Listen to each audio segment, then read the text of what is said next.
दोस्तों मुफ्ती सलमान अजहरी साहब को लेकर के एक बहुत बड़ी अपडेट सामने आ रही है। आपको बता दें कि मुफ्ती सलमान अजहरी 3 दिनों के पुलिस कस्टडी पर हैं और आप तमाम लोग जानते हैं कि जूनागढ़ की अदालत से उन्हें रिहाई मिलने के बाद कच्छ की अदालत ने गिरफ्तार कर लिया था। कच्छ की पुलिस ने गिरफ्तार कर लिया, कच्छ की अदालत में उन्हें पेश किया गया।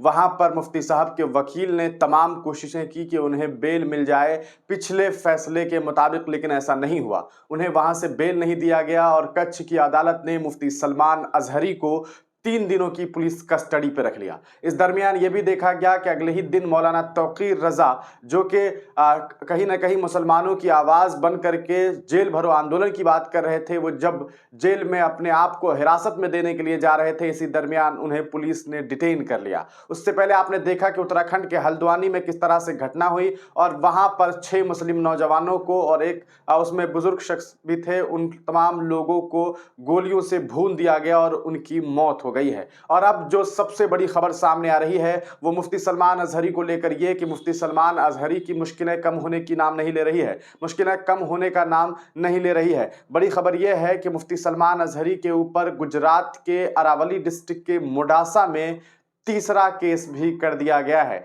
जी हां दोस्तों, आपको बता दें कि अब मुफ्ती सलमान अजहरी के लिए आने वाला वक्त और भी काफ़ी मुश्किल भरा हो सकता है। मुफ्ती सलमान अजहरी के चाहने वाले जब एक तरफ मुफ्ती सलमान अजहरी की रिहाई की मांग कर रहे हैं, उनके लिए सड़कों पर उतर करके आंदोलन कर रहे हैं, ये मांग कर रहे हैं कि उन्हें जल्द से जल्द रिहा किया जाए, लेकिन इसी बीच उनके ऊपर मुसीबतें कम नहीं हो रही है। कुछ सोर्सेस तो ये भी बताते हैं कि उनके ऊपर महाराष्ट्र में भी एक केस कर दिया गया है, यानी कि 4 केस है। लेकिन हम आज बात करेंगे और अभी बात करने वाले हैं कि मोडासा में जो केस हुआ है वो किस तरह का केस है और क्या उस केस में मुफ्ती सलमान अजहरी को पहले ही बेल मिल जाएगा, यानी कि उन्हें पुलिस कस्टडी में जाने की जरूरत तो नहीं पड़ेगी। आइए हम आपको उसके बारे में पूरी डिटेल खबर बता दें।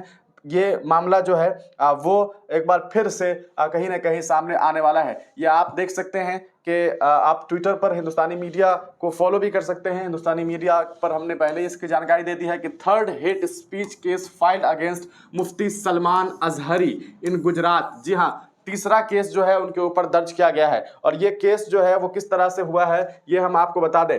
सबसे पहले इसके बारे में आप देखिए कि क्या क्या मामला दर्ज जो है इनके ऊपर किया गया है। मुंबई बेस्ड इस्लामिक प्रीचर मुफ्ती सलमान अजहरी, क्योंकि उनके ऊपर जो है पहले तो जुमा को जो है वो 3rd केस जो है वो कल जो है उनके ऊपर हेट स्पीच का लगाया गया है, जो कि मोडासा में गुजरात के अरवली डिस्ट्रिक्ट, अरावली नहीं अरवली डिस्ट्रिक्ट में जो है उनके ऊपर केस दर्ज किया गया है। ही डिलीवर उनके ऊपर जो है वो inflammatory speech in an open ground, मतलब भड़काऊ भाषण देने का उनके ऊपर आरोप लगाया गया है, जो कि मोडासा शहर में उन्होंने 24 दिसंबर को जो उन्होंने वहां पर भाषण दिया था। सुप्रीम अटेंडेंट ऑफ पुलिस मतलब एसपी शेफाली बरवल ने इसके बारे में तमाम जानकारी दी है। मतलब शेफाली बरवल का कहना है कि 24 दिसंबर को मुफ्ती सलमान अजहरी के द्वारा अरवली डिस्ट्रिक्ट के मोडासा शहर में जो भाषण दी गई वो पूरी तरीके से भड़काऊ था। Azhari was held from Mumbai on February 5। आप तमाम लोग जानते हैं कि उन्हें 5 फरवरी को आफ्टर ही डिलीवर्ड एन एलिग्ड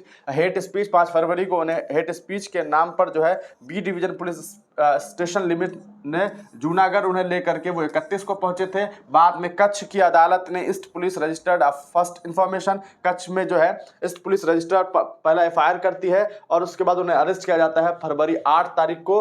और उसके बाद उन्हें फिर जो है इन समाखियारी विलेज इन ये जो है आपको भचाऊ तालुका है, वहीं पर 31 जनवरी को जो है इसका मामला उन्होंने एक स्पीच दिया था। उस मामले में इन्हें फिर 8 तारीख को कच्छ की अदालत जो है गिरफ्तार कर लेती है। लेकिन अब सवाल ये उठता है दोस्तों कि अब क्या होने वाला है और अभी जो इनके ऊपर जो केस हुआ है उसमें इनके ऊपर क्या कुछ धाराएं लगाई गई है वो हम आपको बता दें। After his arrest by Junagadh police, Azhari was in Modasa on December 24 to deliver a speech at an event organized by a local person who claimed he would speak on religion and de-addiction। किस चीज पे बात करेंगे? वो धर्म पर बात करेंगे और de-addiction पर बात करेंगे। However, a video established Azhari delivered a provocative speech at the event SP Barwal का कहना है, लेकिन उन्होंने जो भाषण दी वो एक भड़काऊ भाषण था और उसी के तहत उनके ऊपर एफआईआर दर्ज कर दिया गया है। जूनागढ़ और Kutch east Azhari was booked under Indian penal code IPC. जो उनके ऊपर लगाया गया था वो 153B था, promoting enmity between different religious group. मतलब मान लेते हैं कि कोई दो धर्म है, चाहे वो हिंदू मुसलमान है, तो बेसिकली इसी को मामला लेकर के चलता है। तो इन दोनों के खिलाफ जो है वो नफरतें परोसने के लिए, दुश्मनी के लिए जो कह सकता है कि कोशिशें की गई है, उसी के आधार पर इनके ऊपर आईपीसी 153B के तहत केस दर्ज किया गया। और 505(2) जो कि making statement conducive to public mischief, तो जो कि एक भड़काऊ भाषण हुआ, जो कि लोगों को पसंद नहीं आया, इस तरह की भाषण की बात की जा रही है। और आप देखिए कि मोडासा में जो इनके ऊपर दोस्तों चार्जेस लगाए गए हैं वो कुछ इस तरह से हैं। मोडासा में जो चार्ज लगाया गया है कि सिर्फ 153B और 505(2) नहीं, बल्कि इनके लिए 298 सेक्शन 298 का भी चार्ज लगाया गया है। Uttering words with deliberate intent to want the religious feeling of any person, मतलब शब्दों को इस तरह से मरोड़ करके पेश किया गया है कि जिससे किसी व्यक्ति को ठेस पहुंचे। इस मामले पर भी इनके ऊपर जो है वो सेक्शन 298 और 153B और 505(2) आईपीसी के तहत जो है वो केस दर्ज किया गया है। अब आपको बताएं, relevant sections of the scheduled caste and ST prevention of act have also been invoked as he made derogatory remarks against the SC community in his speech। मतलब इनके ऊपर SC/ST का एक्ट भी लगा दिया गया है दोस्तों। और आप तमाम लोग जानते हैं कि SC/ST का जो एक्ट होता है वो काफी मजबूत होता है और कहीं ना कहीं अब मुफ्ती सलमान अजहरी की जो प्रॉब्लम है, जो समस्याएं हैं, वो काफी बढ़ने वाली है, काफी मुश्किलें आने वाली है आने वाले वक्त में। आप देख सकते हैं कि one Ishaq who had taken police permission for the event was also booked. मतलब जो इशहाक नाम के जो व्यक्ति थे जिन्होंने प्रोग्राम का आयोजन किया था, उनके ऊपर भी केस किया गया है। We will take custody of Azhari after his remand gets over in Kutch East, the SP informed। मतलब समझ लीजिए दोस्तों कि जैसे ही मुफ्ती सलमान अजहरी को अगर मान लेते हैं कि 3 दिन की कस्टडी के बाद कच्छ की अदालत जो है वो रिहा करेगी, बस वैसे ही उसे यहाँ के जो SP है वो लेकर के कहाँ चले जाएंगे, ये लोग अब इन्हें मोडासा लेकर के पहुंच जाएंगे। मोडासा यानी कि अरवली डिस्ट्रिक्ट, और वहां पर फिर इनके ऊपर नए चार्ज के तहत इन्हें कोर्ट में पेश किया जाएगा।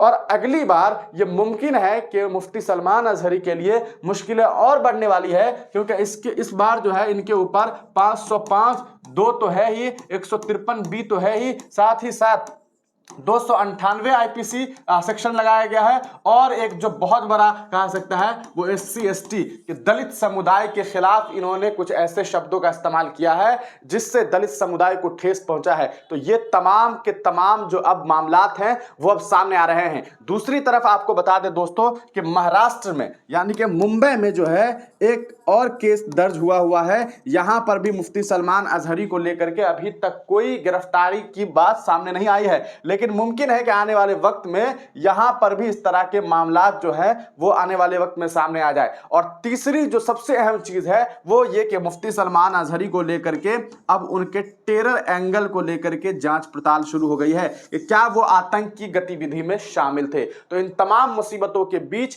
मुफ्ती सलमान अजहरी घिर चुके हैं। अब देखना यह है कि आगे क्या कुछ होता है। आप तमाम उनके चाहने वालों से हमारी ये गुजारिश है कि शांति बनाए रखिए और उनके लिए दुआएं करते रहिए। आप तमाम लोगों का वीडियो देखने के लिए बहुत बहुत शुक्रिया। मुफ्ती सलमान अजहरी के मामले से रिलेटेड तमाम अपडेट के लिए आप हमारे चैनल से जुड़े रहिए। हम पल पल का अपडेट आप तक पहुंचाते रहेंगे।